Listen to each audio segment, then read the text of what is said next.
It's currently 3 o'clock in the morning, and I am in Atlanta because I finally moved back to Atlanta. And there has been something that has been heavy on my mind, and I didn't know how I wanted to. I don't know how I wanted to get it out there. I did a couple TikTok videos, and I was like, nah, put in the drafts, and I was like, nah. And then I was like, I feel like this needs to be released on YouTube. Unfortunately, I look crazy, okay? So let's ignore that. But what we're talking about today is, I don't even know what to call it. And I don't even know if the person that's out there, if there's people out there that exist that have gone through the similar things I have gone through. So it's feeling like you don't belong on this earth. I have gone through so many trials and tribulations in my life. And yeah, I want to get into it. So where do I start? Where do I begin? So yes, I am living back in Atlanta, and I didn't think I would ever move back to Atlanta. When I left, I just didn't think I would go back. I just thought I would just go figure something else out. So when I left Atlanta, I went to Virginia, and then I was in Virginia for a few months, and then I went out to Houston, Texas.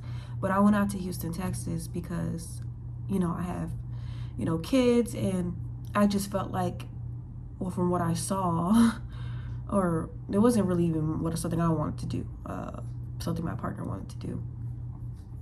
And it was just like, more fitting for family life, and my entire family was moving to Texas. So I was like, I need to move to Texas too. But little did I know that God had a plan for me, and it doesn't require following my family. So let's not even say that. Let's take that, but let's go ahead and get into the meat of everything. So I never felt like I belonged. The only time I ever felt like I belonged on this earth is my media and doing interviews and news coverage. I feel like I belong. I am 100% confident that I am in that space. That's where I'm supposed to be. I've seen signs as a kid, and I've met all the people like that are close to me, like my closest friends. I've met them people through this. I've made money only from this. I've had jobs. It's never been money that I can see. Like it's different. You get money, but there's money that you can see, like money where you can go take care of yourself, money where you can go buy a house, money where you can save money. Like that's the only place I've, get that, that money. Everything else has just been survival. So I never felt like I belonged. I only felt like I belonged in media. I've always felt this feeling of being out of place since I was the age of 5 years old. 5. If you guys know about the age of 5, that's where your life begins. That's where you get a memory, you get awareness, and it just builds like the whole foundation of who you are gonna grow up to be. I am 31 years old now, and when I was 5, I just remember feeling weird, and I only realized I was weird when I was around other people. Like I recently saw a home video footage on New Year's. I didn't know that my family had this, and I was 5 years old, and there's a part where I'm on the playground for the first time during recess, and they had the home video camera and they're filming it. And I instantly started crying because when I was looking at myself, I saw something, and what I saw isn't something like I am today. But what I saw is, I don't know, like, I don't even know how to explain it. Like, I was 5 years old, but I was looking at myself from 30-year-old perspective, looking at myself as 5 years old, and I understand what's going through her brain. So in this video, you guys, I'm just standing in the middle of the playground.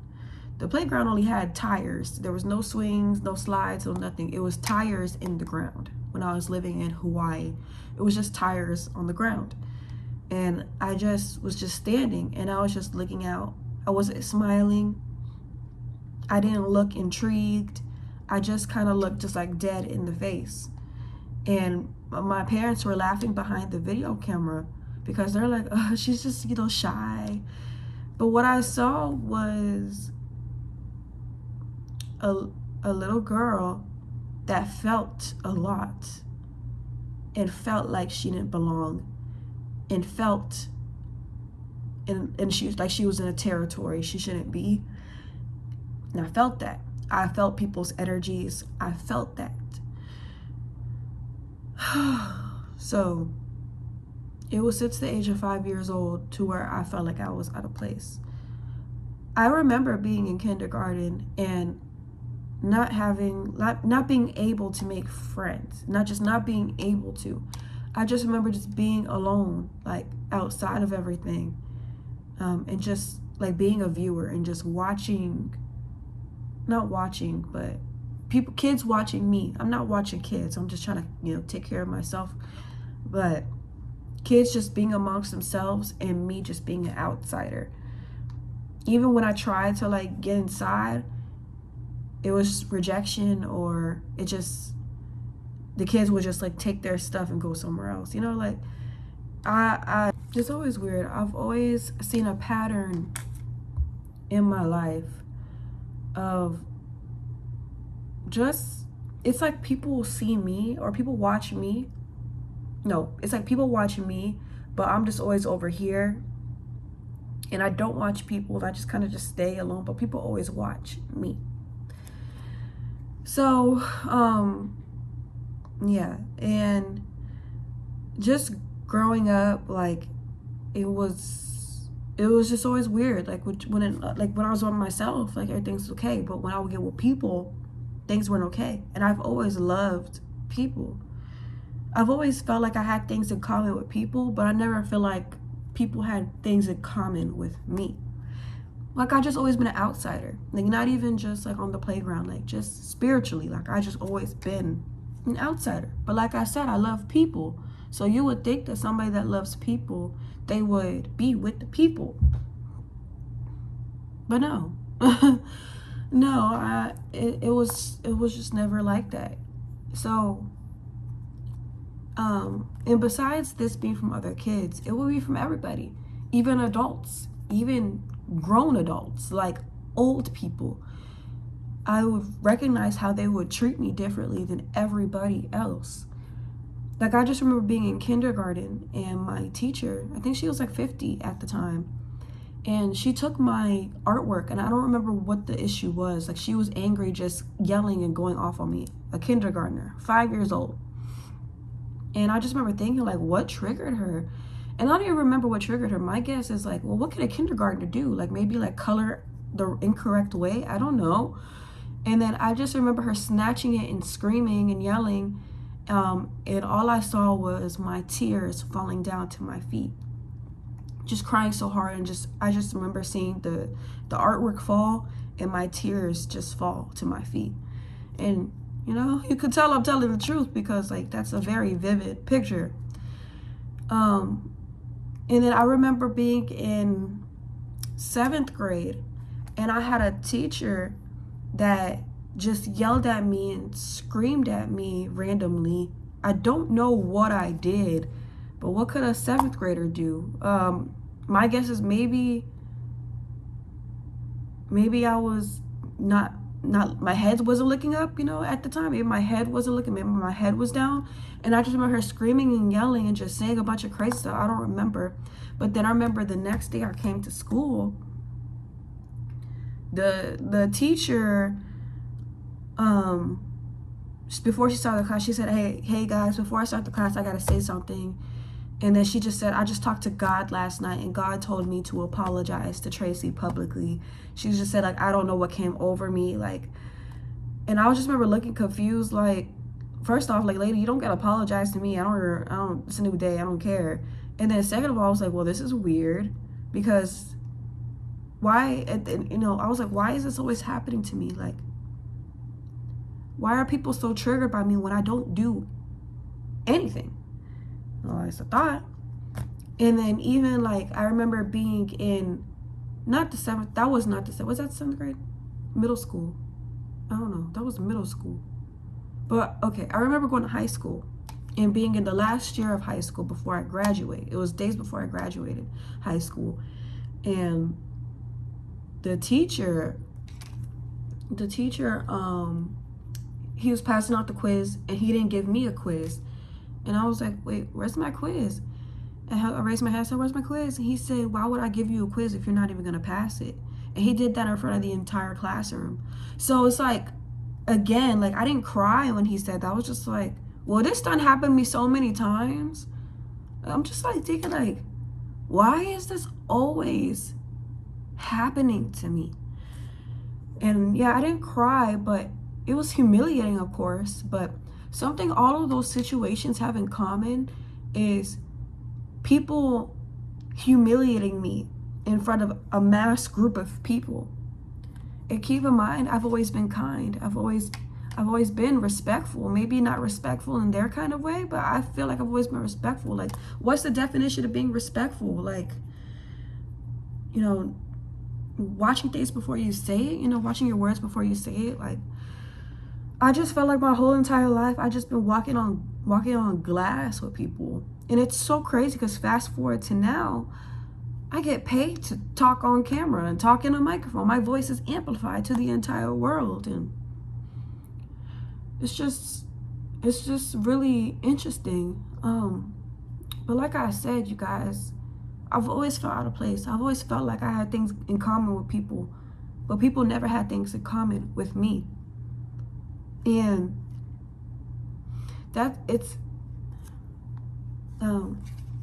that's always been very depressing. Like, I remember being in high school and feeling like this overwhelming feeling, like, I don't want to be here no more. I don't want to be here no more. And have I ever made any attempts? No. And to this day, it's like, do I have, like, you know, waves of feeling like this world is just too much? Yeah, but do I want to go? No.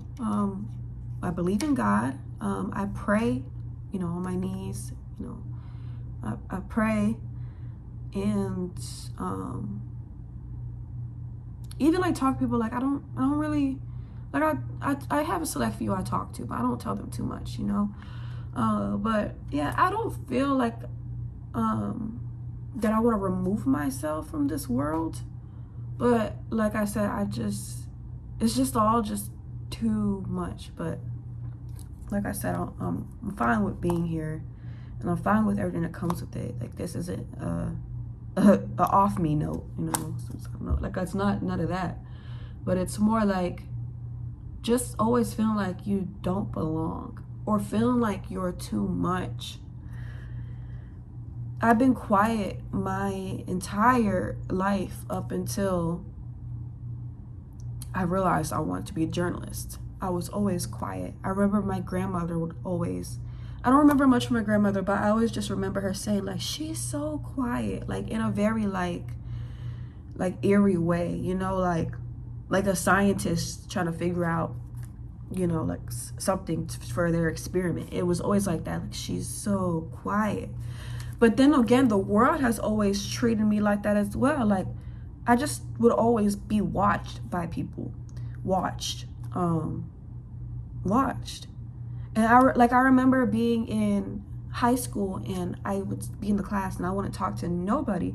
And then this girl was like talking about how she's about to go to college and stuff. And she started asking like the other girls, like, hey, like, so what college are you gonna go to? And I remember just looking down, just, you know, just in my own mind, and I felt in my spirit, like, why do I feel like she's thinking about me right now? She's talking to those girls. Why do I feel like she's thinking about me? And then she was like, so Tracy. And I had a moment to myself, and I was like, she was thinking about me. How did I know she was thinking about me? How did I know that? So she said, Tracy, and she said it like this. She said, what college are you going to? And I just had a moment to myself before I answered, and I was like, why is she asking me this question? She don't ever talk to me. I felt like she was thinking about me. And then I had to think, and I was like, she's asking you because she knows that you don't know. But how does she know that? How does she know that? How does she know that you don't know where you're going with your life or what you're doing? I said, I don't know. And then she just looked like, looked at the other girls like, this isn't just moments, you guys. This happens a lot in my life. A lot. People just always wanting to humiliate me. And I don't need to sit here and, try to convince you guys I'm a good person. And people, I'm sure there's people that are watching this that know me, that know me. Like, I'm the kind of person, I'll help out a stranger, I'm the kind of person that's always empowering people. And if I don't got something good to say, I'm not the kind of person that's going to say it, And honestly, when I don't have something good to say and I have the thought in my mind, I also have a thought of, Tracy, you're not perfect. So why should you, why are you even having these thoughts when I'm a very, like, always looking inside, always talking to myself, always, like, deep reflecting and all of these things. So yeah, it just never made sense. So of course, like, as I got older, it was dark because I done got beat up from the world so much. I was just like a black soul. When I say black soul, I wasn't like black to people, but I was just a low life. Like, I just felt like I was just a low life. When I say low life, it's like I wasn't, I think I got high in my entire life, like a total of 2 times. I remember I just went through this phase, like I was just trying to be like a weed head, like, whatever they call it. And I was just like, I couldn't do it. But I don't do none of that stuff. Really never did none of that stuff. But it wasn't until the age of 21 years old, and I'm sure I've shared this story so many times, so I'm gonna gloss over it quick. But I heard an album, and I just, it just changed me. And it was Kanye West, The Life of Pablo, and I just had an awakening. I guess that's what they call it now. I didn't know what it was before, but now I know. It's called an awakening. And I just woke up and I just felt this feeling of like, I want to write. Never been a writer. Like I said, I was a low life. I'd never been a writer, never did anything really. And then, the story was written from there. I was a journalist, and I felt inspired in my heart. I was like, how am I going to make this a journalist? I was like, I got to go to college. I ended up getting my whole life together, getting good grades, passing everything, and transferring over to my dream college. So my life changed fast. I went from being dark and lost and confused and feeling like I'm nothing to having everything. It's like I felt like I had a wand in my hand. Like, okay, I gotta be a journalist, so it's like Cinderella, like you just pointed the wand and caught dream school, pointing the wand, other journalist friends, pointing the wand, and my life went from being hell to being this colorful heaven on earth. Studying and passing everything, and all of a sudden I'm just this genius. I came alive. And life was good my entire college career. During my years of college, I would go down to Atlanta because there was a festival called A3C, and I would go to meet other journalist friends, people that I'm still friends with till this day, to network. And the wand was just going, right? And then the wand just went like this, like rainbow sparkles. I became the journalist. I became the, the next big, like I became the. And I'm like, well, shoot, I can't live here in this small town, Fredericksburg, Virginia, no more. Like, I just graduated college, and I was like, I gotta go to where, the is. I always wanted to move to Chicago. It didn't happen. Still been trying. It's just never happened. But what did happen was Atlanta. And it's so crazy. The word Atlanta sounds like the land of promises. Like, I don't even know what Atlanta means, but when I hear the word Atlanta, it sounds like the world of promises. And that's what it was. I packed up my car, I left my family, and drove 8 hours by myself throughout the night. And got to Atlanta at 8 o'clock in the morning.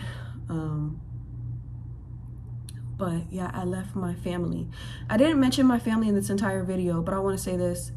I come from a military family. Had to move around a lot, hence why I lived in Hawaii.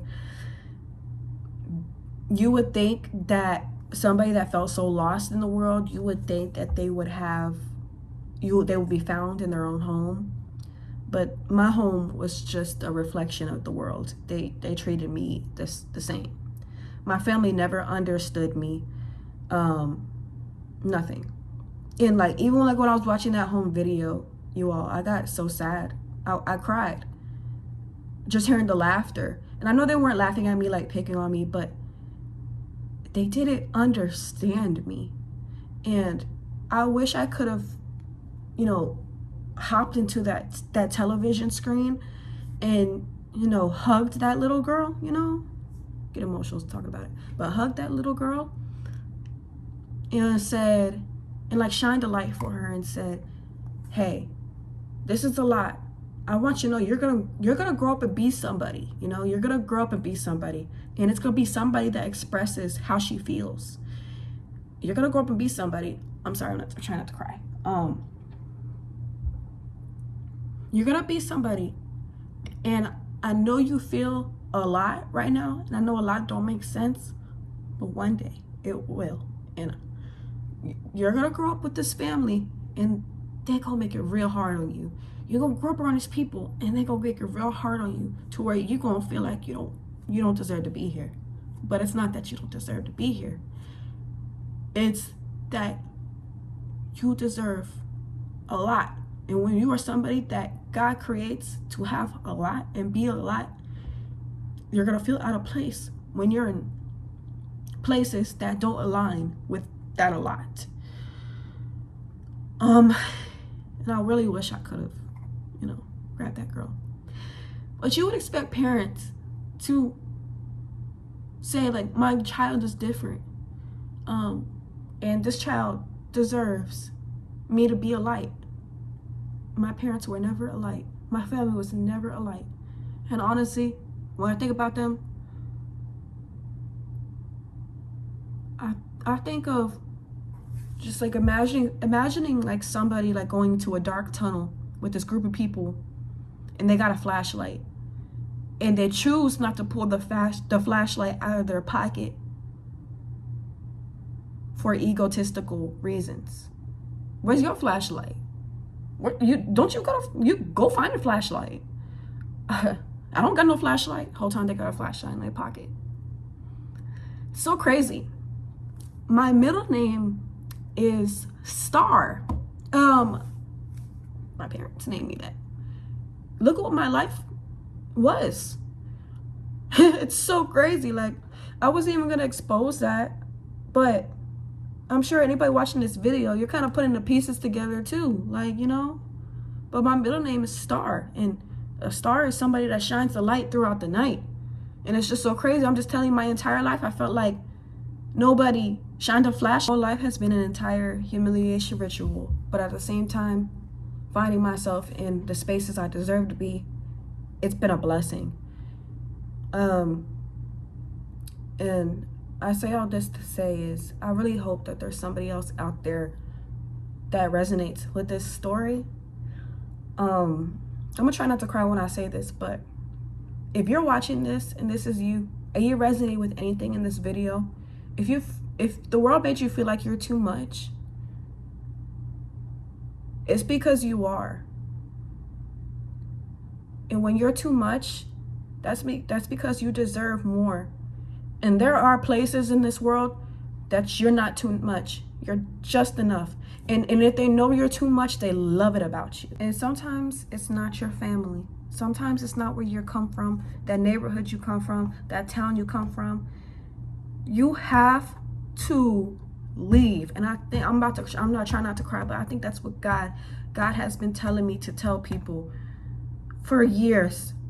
I feel like everything I've been put through, I feel like that's a testimony for me to tell you that if you've always felt like you're too much, people always made you feel like you're too much, you're crazy, you're this, you're that, it's because your light shines so bright. You need to go take that light somewhere else, because the place you're at, they want to dim your light, they want to take your light, and they want you to not believe in yourself. When you feel it, you feel God telling you you're destined for more. And I want to encourage you to go get it. Leave that hometown, leave that family, and don't ever look back.